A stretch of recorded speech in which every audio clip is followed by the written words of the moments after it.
My fellow citizens in Fiji and abroad, Meu Sambulare, and happy Fiji Day to you all. Today, we celebrate our 53rd anniversary of independence. Today, throughout the country and abroad, we all, as citizens of one nation, shall gaze upon the noble banner blue with great pride while proclaiming to the world our sovereignty. After 53 years, we are more resolute than ever to remain on that path of self-determination and self-governance. We will continue to make bold decisions regarding the welfare of our beloved nation that affect the lives of her citizens across ethnicity, creed, and all walks of life. We will not be dissuaded from that path and from our duty. We shall celebrate our collective achievements. This year's Fiji Day's theme is Rebuilding Fiji Together, through empowering the people of Fiji to foster unity. A befitting theme as we rebuild, united as a nation to meet and resolve our collective challenges, strengthened by courage and faith for a brighter tomorrow. As a nation, we went to the poll 10 months ago and chose our government. In exercising our civic duty and constitutional right, we chose the coalition government to lead us.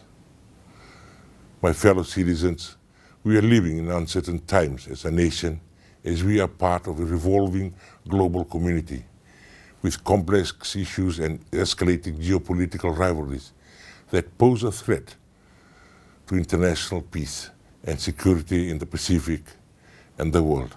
Our resolve is always tested. I reiterate the call of our Prime Minister, Honorable Sitiveni Rabuka, in his statement at the United Nations General Assembly in the month of September this year on the introduction of the Zone of Peace as the contribution of our Blue Pacific to world order. That the Pacific Zone of Peace recognizes the need for mutual respect for each other's sovereignty, territorial integrity, and political independence. To importantly nurture and enhance regional cooperation in encouraging nations to collaborate on areas of common interest. Our nations, its environment and people are being threatened by the drastic effects of climate change daily. Climate change has resulted in frequent tropical cyclones, longer dry spells, flooding, and sea level rise for us in the Pacific. It has displaced communities, resulting in relocations, loss of culture, traditional skills, and talents, language, and values that is our very identity. Climate change has impacted our blue oceans and its inhabitants, and eventually result in food and water security being threatened. Our nation and the region need a well-articulated framework for environmental conservation in the spirit of the 2050 strategy for the Blue Pacific, to commit to climate change and climate resilience, to promote the protection of our natural resources and sustainable management practices, and most importantly for our leaders, to fight climate finance accessibility to small islands, developing states like our beloved Fiji. Fellow citizens, like the rest of the world, we cannot turn a blind eye to the current war of aggression in Ukraine. Our nation, like other vulnerable nations in the world, are facing supply chain disruptions and threats to food security, being heavily dependent on imports. This again calls for a global cooperation in safeguarding the common interests of a global economy, minimize risk and mistrust against each other. Our call in the United Nations General Assembly, uttered by the Honorable Prime Minister, is to promote multilateralism and uphold the rules-based international order to enhance and better address interconnected crises and challenges, mobilizing financial resources, trade and investments to support global sustainable economic growth. For our beloved Fiji, many decisions have been made over the last 53 years by our leaders in their firm belief that decisions they made would take the nation forward. We must remember, with gratitude, all those who contributed to the development and modernization of our beloved Fiji. Among the many important decisions taken by our forefathers, embracing Christianity was and will continue to be our guiding light. We have continued to embrace and respect our multiculturalism and our diverse cultures and religion. Our differences makes us unique as one people. As a progressive economy and hub of the Pacific in many areas, we will continue to foster regionalism and facing regional and global challenges. As a member of a global community, we are now more connected to the rest of the world.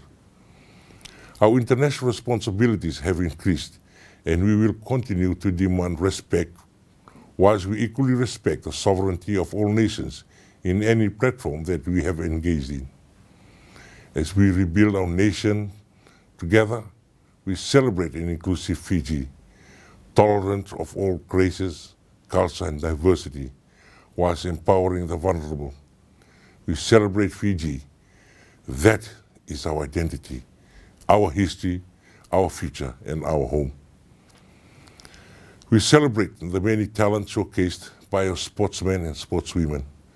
A very notable mention for our very own Fiji Water Flying Fijians is crucial as they prepare for their quarterfinal games after being successful in their pool games. On behalf of all citizens here and abroad, I convey our best wishes to the team, as well as any other sporting teams that are competing abroad. As a nation, Fiji has not been spared from the challenges and turbulence of progress and development. We have had our share of pain and heartaches.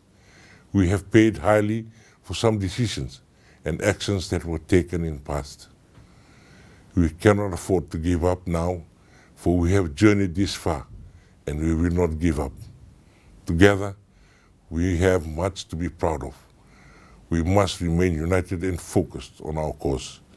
It is to this end that each citizen of Fiji plays a significant role in upholding civic responsibilities. Together we can. In celebrating Fiji Day, we are mindful of the path that the coalition government has taken to further improve the lives of our citizens.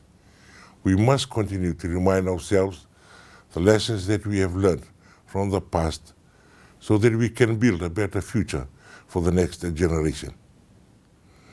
We must embrace our strength and achievements and be forward-looking. Our tenacity, resilience, and unrelenting resolve is needed now more than ever before.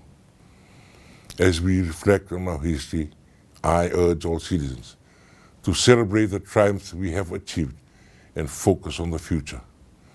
Decisions we make today will have a far-reaching impact for the future of our nation. Today, we also say Vinaka Whakalevu to our fellow citizens who reside abroad. Your patriotism to celebrate Fiji Day in your respective locations is honorable, and I equally respect it. I wish to acknowledge the sacrifices of our UN peacekeepers and volunteers.